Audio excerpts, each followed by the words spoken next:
Dans l'assemblée des saints, assoiffé je me tiens, que ton onction descende sur moi. Conscient que mon destin est dans le creux de ta main, que ton onction descende sur moi. Je suis disposé, assoiffé, que ton onction descende sur moi. Je suis disposé, assoiffé, que ton onction descende sur moi.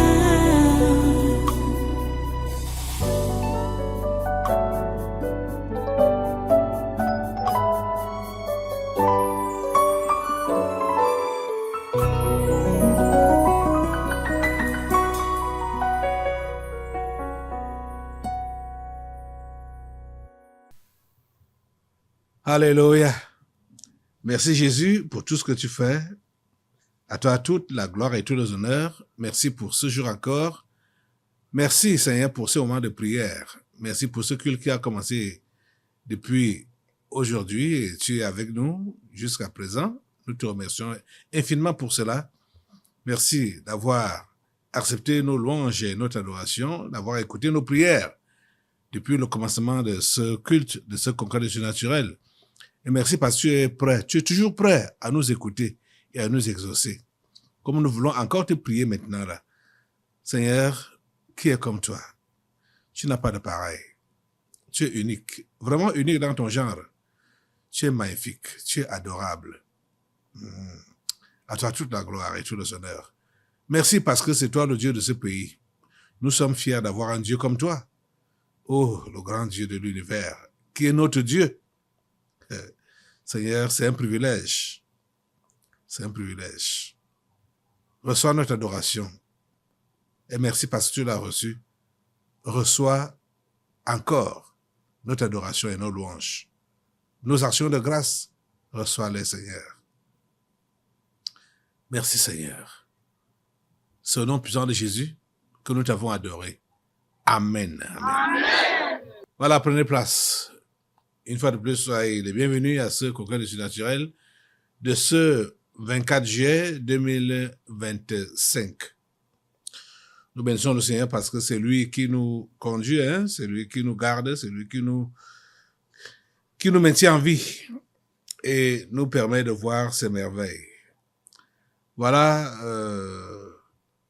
nous avons encore, et toujours, ce sera jusqu'en octobre, le 12, l'effervescence des élections, c'est en l'air, c'est dans l'atmosphère. On sent ça, on ressent ça. Et vous savez, des moments comme ça, là, ne manquent pas des clashs. Oui, le diable a choisi ça. Parce que les Occidentaux, eux-mêmes, déjà, ont imposé ça pour qu'il y ait toujours des clashs. Avant les élections, avant l'annonce des élections, je pense qu'on n'avait pas encore, le grand public ne savait pas encore qui s'appelle Adja-Awa. Le grand public ne savait pas vraiment qui s'appelle Adja-Awa. Et c'est quand ces élections ont été annoncées, tout ça, c'est là qu'on a entendu parler d'Adja-Awa. Et nous, je vous ai dit la dernière fois que nous devons prier contre elle, parce que elle n'était pas de bonne moralité. Elle était une femme douteuse, c'est-à-dire d'une moralité douteuse, je veux dire. Et que ses propos, malgré le fait qu'elle prétende soutenir le chef de l'État, mais ses propos ne sont pas bien pour le Cameroun. Ça, je voulais remarquer. Puisque la plupart des choses qu'elle avait dit dans le passé là, c'était vraiment vérifié, hein, puisqu'elle prenait même des gens, certains noms à témoins. De toutes les façons, ça ne regarde que elle. Mais au jour d'aujourd'hui, elle est activement recherchée par la gendarmerie pour une énième sortie qu'elle a eu à faire. Et ça lui vaut maintenant un avis de recherche à Jawa. J'ai ça ici, message porté. Message radio porté. Voilà ça. Je n'invente rien. Et pourquoi est-ce qu'on la recherche? Quels sont les motifs? En espérant que c'est vraiment une vraie recherche. Objet, je vais vous lire cela. Je crois que c'est le 7 qui envoie ça. Je ne connais pas les abréviations de ces gens-là. Bon, je vois, bon, en tout cas, je vais vous lire ça. Objet, avis de recherche et interdiction sortie, territoire national. Suite, multiples appels à l'insurrection et autres. Il y a lieu rechercher activement ensemble vos circonscriptions respectives et prendre toutes mesures appropriées en vue interdiction jusqu'à nouvel ordre sorti territoire national. Primo nommé Adja Awa, également identifié sous patronyme Adja Awa Aboubakar. Répondeur, numéro de téléphone 699 05 48 02 et 691 77 89 30. Sans autre précision. Intéressé serait localisé Ville Yaoundé, Douala, Maroua. Secondo, en cas localisation ou tentative sortie territoire national, interpellé, surnommé et avisé d'urgence GN, DCC, DSS, SCLJ à Yaoundé. Numéro de téléphone 675 29 79 28 et fin. Voilà. C'est message radio porté. Voilà ça, c'est contre Adja Awa. Pourquoi cet avis de recherche contre elle? On dit qu'elle appelle à l'insurrection et autres. J'aimerais que vous écoutiez ou vous regardiez la vidéo qui était dans la goutte d'eau qui a débordé le vase. Regardez ce petit... Vous savez qu'elle fait souvent de longues vidéos. J'ai seulement pris l'extrait qui nous intéresse par rapport à ce que je venais de dire là. Écoutez là. All soldiers to Cameroon. Atangaji and Gongo don't have power more with all soldiers of Cameroon. President Biya is chief of all soldiers of Cameroon. Please, I only ask to all soldiers to Cameroon to remove that Mr. Ngongo and Atangaji and keep them in prison. That is not time to lift them. Cameroon, if they will not do like this, I call to all Cameroonians to get up. Now, it's not tomorrow, it's not after tomorrow. I tell you, my name is Ajawa. I'm not afraid to that too. Why the soldier of Cameroon afraid to Ngongo and Atangaji? They'll kill many people in Nozo. Ça ne vous suffit pas? What is something like this? Vous êtes des hommes entre nous, vous laissez Ferdinand Ngongo Atangaji. On a tué combien de Camerounais au Nozo? Ça ne suffit pas le sang qui a coulé. Le président Biya ne peut pas dire que on va aux élections sans toutefois parler avec les enfants de Nozo, sans toutefois parler avec tout ce monde-là. C'est Atangaji et Ngongo qui ont amené le truc des élections. Le président Biya n'a pas signé cette lettre. Biya n'a pas écrit. Biya, notre père Biya, nous le connaissons. Biya a une finesse que personne, tout le monde connaît. Biya ne peut pas accepter aller aux élections avec les bandits à col blanc. Biya ne peut pas. Ils savent que le président Biya, c'est pour ça qu'ils ont enfermé, emprisonné Biya dans la présidence. Personne ne peut voir. Même le ministre John Gute ne peut pas avoir bien. Tous les ministres ne peuvent pas avoir bien. Je dis que Ferdinand Gogo, lui, c'est qui? Il est le Superman. Vous, les hommes en tenue du Cameroun, les colonels qui ont été hors échelon, vous avez fini tous les grades de colonels. Vous n'attendez qu'on vous nomme généraux. Le Ngongo vient choisir ses hommes. Au nom du chef de l'État, Biya n'a pas signé cette lettre-là. Ngongo veut vous montrer qu'il va être président de la République avec ses nominations. Vous, le reste des généraux, le président Biya est votre ami, n'est-ce pas? Comment pouvez-vous laisser le président Biya dans cette situation avec des bandits à col blanc?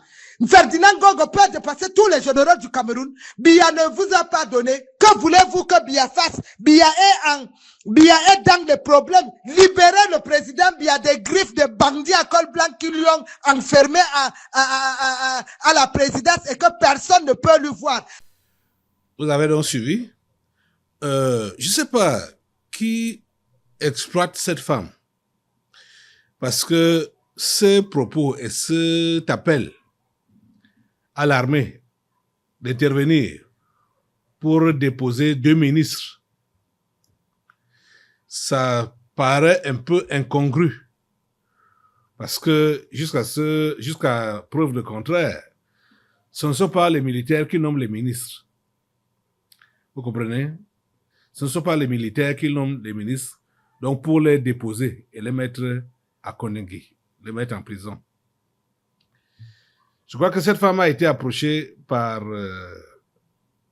une main visible, je peux appeler comme ça, pour faire ce genre de sortie. Comment c'est que ces sorties précédentes ont attiré l'attention de plus d'un Camerounais?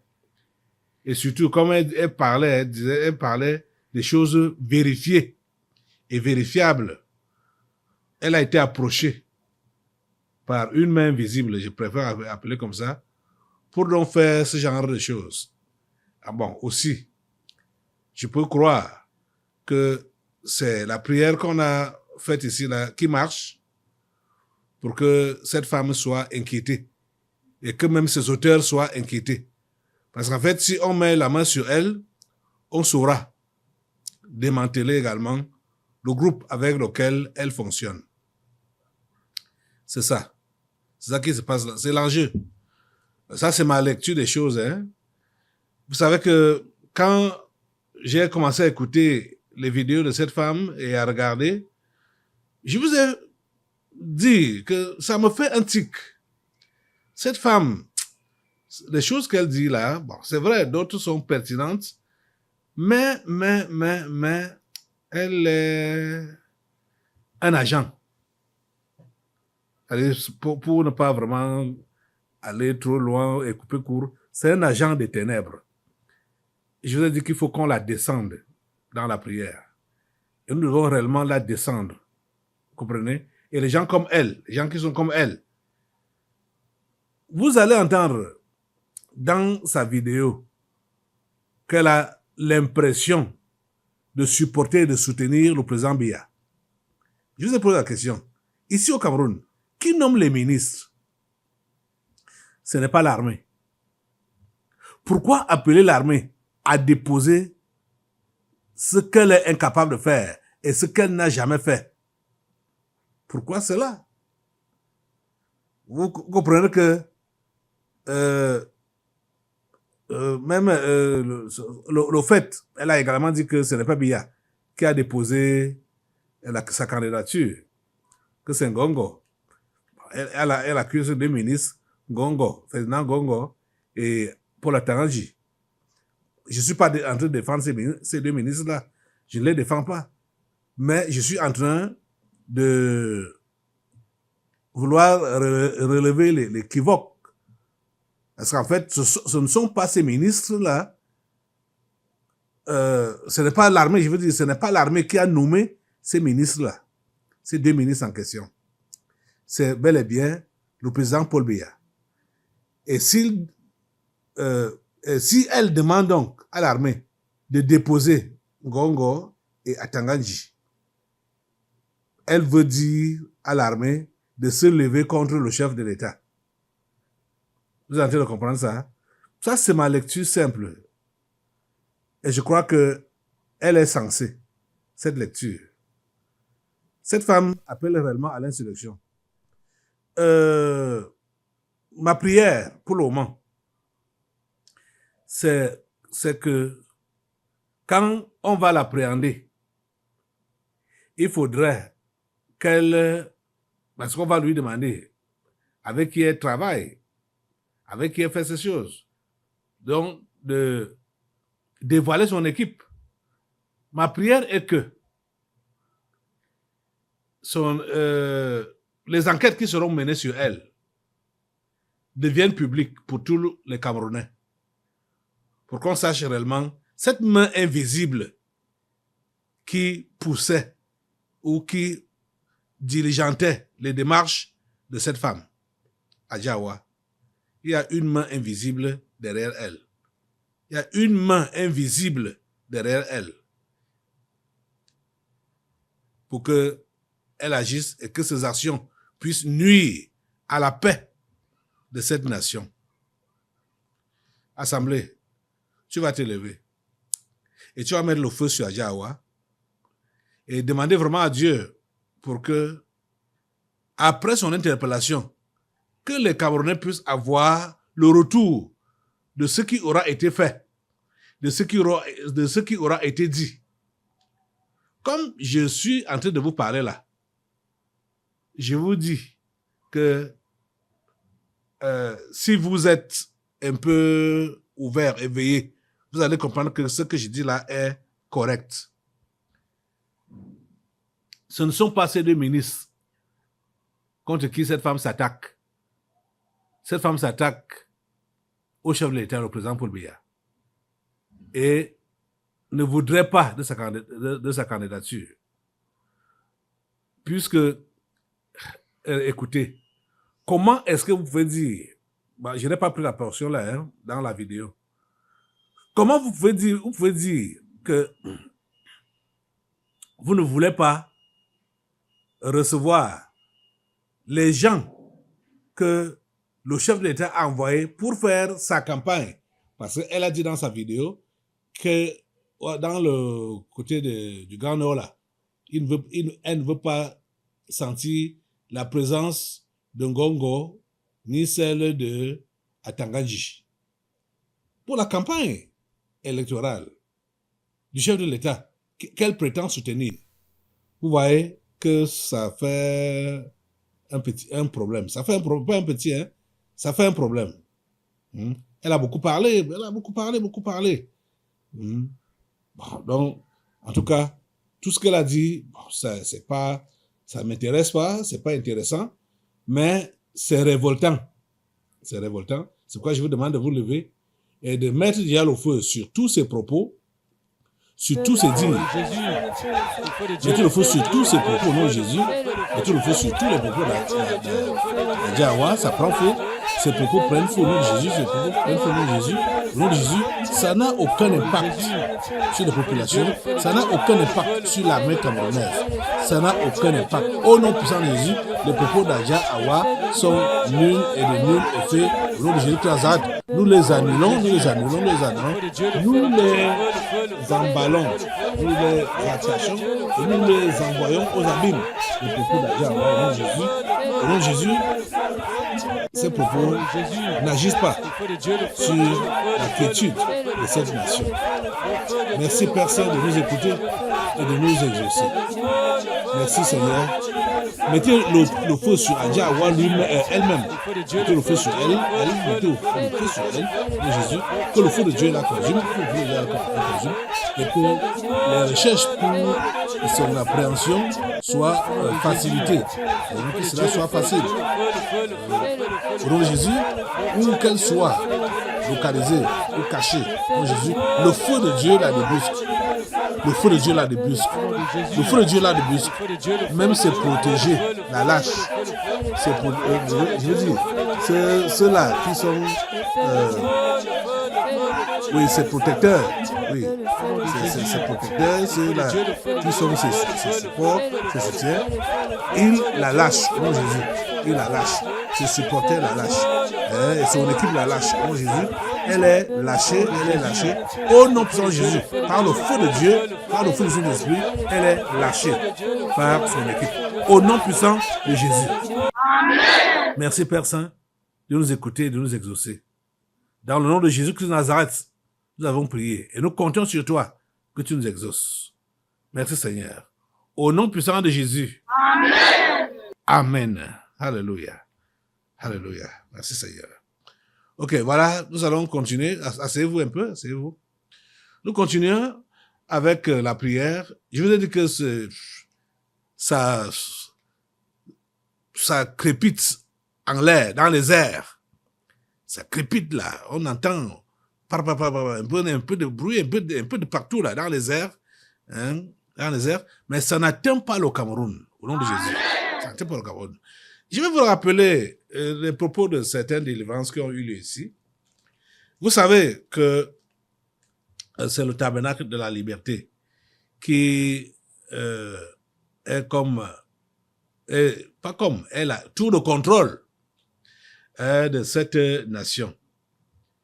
Avec, bien évidemment, son pilote qu'est le pasteur Caleb Ngouatakana. Des délivrances sont passées vers la fin de l'année passée, qui concernait le tabernacle de la liberté, et qui concernait le pasteur Caleb Ngouatakana, et qui disait que les fidèles, même déjà aussi, ça concerne les fidèles, que comment le monde des ténèbres voulait inquiéter et les fidèles, et voulait inquiéter et le pasteur. Et ce jour-là, je me rappelle que j'ai répliqué en disant que je ne peux jamais être inquiété. L'esprit là m'a répliqué que de toutes les façons, même si ce n'est pas à moi directement, ils vont inquiéter ceux-là qui m'entourent. Donc, passant par eux pour pouvoir m'atteindre. Bon, j'ai compris cela. Je pense même que la même semaine qui suivait là, j'ai envoyé mes gens visiter l'un des champs.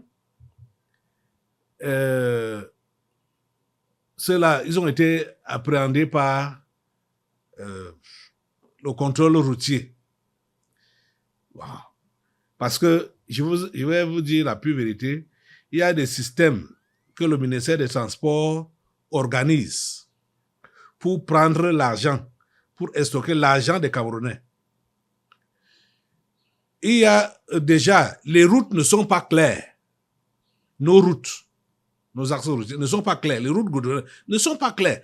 La broussaille envahit, même jusqu'au goudron. Les trottoirs ne sont pas visibles. Et n'en parlons pas des panneaux de signalisation qui sont sur... ce n'est pas au trottoir, c'est sur les côtés des trottoirs là, qui sont dans la broussaille. Comment est-ce qu'un automobiliste va voir une plaque de signalisation qui est dans la broussaille? Ils ne s'inquiètent pas de ça. Ce n'est pas leur problème. Mais le ministère des Transports prend ces gens et les met devant, sachant que les chauffeurs ne vont pas voir les différentes plaques de vitesse pour rouler selon la vitesse demandée par ces plaques. C'est comme ça qu'on a pris mon chauffeur et son compagnon qui partaient au champ. Vous voyez ça? Ça, c'est... Je vous dis ce qui est vrai.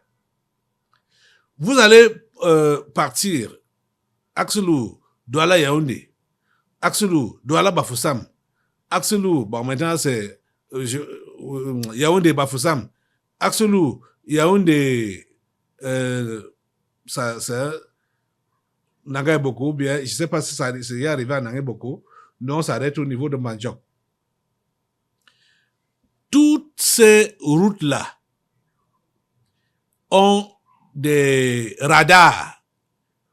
Donc, les radars manuels là, les gens du ministère des Transports se cachent dans la broussaille et filment les automobilistes qu'ils prétendent qu'ils étaient en excès de vitesse pour leur imposer 25 000 francs de subvention. Je vous dis que c'est ça qui se passe. Et si tu ne donnes pas 25 000, tu négocies avec eux là sur place, ils te demandent 10 000. Donc, pour te dire que voilà, toi, tu vas gagner 15 000, nous, on prend 10 000. Vous voyez ça? C'est très mauvais. C'est très mauvais. Donc voilà, ils les ont arrêtés. Et bon, comme moi, je l'avais dit, j'ai dit à tous mes chauffeurs que on vous arrête. Arrêtez-vous. On vous demande de présenter vos documents, présenter ce que vous avez. On vous dit que vous êtes en infraction. Acceptez le tort et demandez-leur le montant de la contravention. C'est comme ça que j'ai dit à tous mes chauffeurs. Donc, ils ont fait comme j'ai demandé. Ils ont donc retiré le permis de mon chauffeur. Vous suivez ça? Ce que je vous dis là, c'est la pure vérité. Donc, voilà comment les choses fonctionnent dans ce pays. On lui a donné rendez-vous d'aller retirer ça. C'était après Obala, à Minkama. Donc, d'aller retirer ça,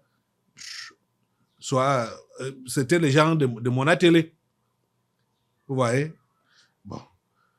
Je disais donc que, après ces investissements par les esprits, la semaine qui suivait là, c'est les différents problèmes que j'ai commencé à avoir, soit sur la route de Douala ou sur la route de Nanga. Quand j'envoie mes gens pour aller au champ, c'est ça qui arrivait. Ils étaient toujours inquiétés à cause de ce que je venais de vous raconter là. Vous voyez? L'autre fois même, c'était l'un de mes garçons là, qui a le permis depuis et qui a pris le volant avec un compagnon. On les a arrêtés pour dire que ils ne devaient pas se recycler sur les routes goudronnées. Hein? Donc, des grandes routes. Pourtant, il n'a pas fait d'accident. Il n'a même pas hésité. Il n'a pas hésité. Il conduisait. Il a présenté son permis. Mais on a voulu toujours l'inquiéter. En tout cas, je ne peux pas aller au détail pour vous raconter toutes les inquiétudes que mes gens ont eues. Donc, depuis ce temps-là même, dans le champ, dans l'un des champs en question, il y a des troubles. Cette semaine même, on m'a encore rappelé. Les familles m'ont vendu des forêts. Les familles. Déjà même ce qui ne doit pas se faire. Mais j'ai mis ça en valeur. J'ai fait des champs. Puisque, déjà même, l'un de ces espaces, vous allez voir le reçu de ça. C'est un ancien acquéreur qui avait pris ça et c'est bien mentionné forêt vierge. Moi, j'ai repris chez lui parce que la famille là en question lui a également créé des problèmes. Et lui, il a préféré donc me céder. Il n'avait pas fini de payer tout. J'ai tout payé. Je lui ai remboursé ce qu'il avait déjà donné à la famille et j'ai payé le reste d'argent qui restait à la famille. Jusque-là, ce sont les enfants, et même des enfants, je peux dire, éloignés de cette famille. C'est-à-dire les enfants des filles de cette famille qui sont allés en mariage. Ce sont ces enfants qui viennent créer des ennuis dans le champ, demandant à mes ouvriers de foutre le camp. Alors que j'ai régulièrement acheté ces espaces-là et fait des champs. Ce n'est pas des choses d'hier. Ce n'est pas des choses d'avant-hier. C'est des choses il y a 11, 12 ans, comme ça. Vous voyez? Donc, quand les champs sont déjà en production, comme on sait maintenant que le cacao, c'est de l'or, c'est là-bas que eux, ils ont donc décidé de venir m'arracher les champs de cacao. Pour dire que j'ai pris l'une de ces femmes-là, qui avec ses enfants, sont allés là-bas dans l'un des campements, pour me dire que c'était en location, que les terres là étaient en location, qui m'ont donné ça en location. Bon, comme c'était au téléphone, et puis, ça m'a paru bizarre. Je ne sais pas qui leur a donné cette idée-là, que un beau jour, ils peuvent venir comme ça là, m'arracher mes champs. Les champs de cacao qui produisent depuis plus de 10 ans. Depuis plus de 10 ans. Vous êtes en train de comprendre ça? C'est ce jour-ci qui se lève pour dire que c'était des terres en location. Et j'ai les papiers qui montrent que c'était des forêts vierges que j'ai donc viabilisées, des terres cultivables. Et quand on dit terres cultivables, c'est-à-dire il y avait sur ces terres-là, il y avait des parties avec des rochers, que ce n'est que des gens qui font la carrière, qui peuvent acheter là-bas. Moi, j'ai pris là où on peut cultiver. Vous comprenez ça? À l'heure actuelle, le village là s'appelle Mangen 2. À l'heure actuelle, je dis tout le temps, mes ouvriers sont inquiétés par les différents membres de cette famille-là. C'est chacun qui se lève pour dire, hein. Et quand ils ont fait venir le chef, du moins, ils appellent ça comment? J'oublie toujours le terme qu'ils m'ont donné. Celui-là qui gère la famille quand les parents ne sont plus là. Bon. Ils l'ont fait venir et ils l'ont composé qu'ils devaient aller de leur côté pour qu'ils s'arrachent mes champs. Mais le monsieur leur a dit que ça ne se fait pas comme ça. Le monsieur a investi. Il faut que maintenant, là, il profite aussi. Il est devenu leur ennemi. Ils ne veulent plus l'écouter. Il est déjà un adversaire. Vous avez en train de comprendre ça? Ça, c'est à Mangen 2. Mangen 1 est sur le gros, sur l'axe lourd. Mangen 2 est à 11 km de là, en brousse. Dans l'assemblée des saints, assoiffé je me tiens, que ton onction descende sur moi. Conscient que mon destin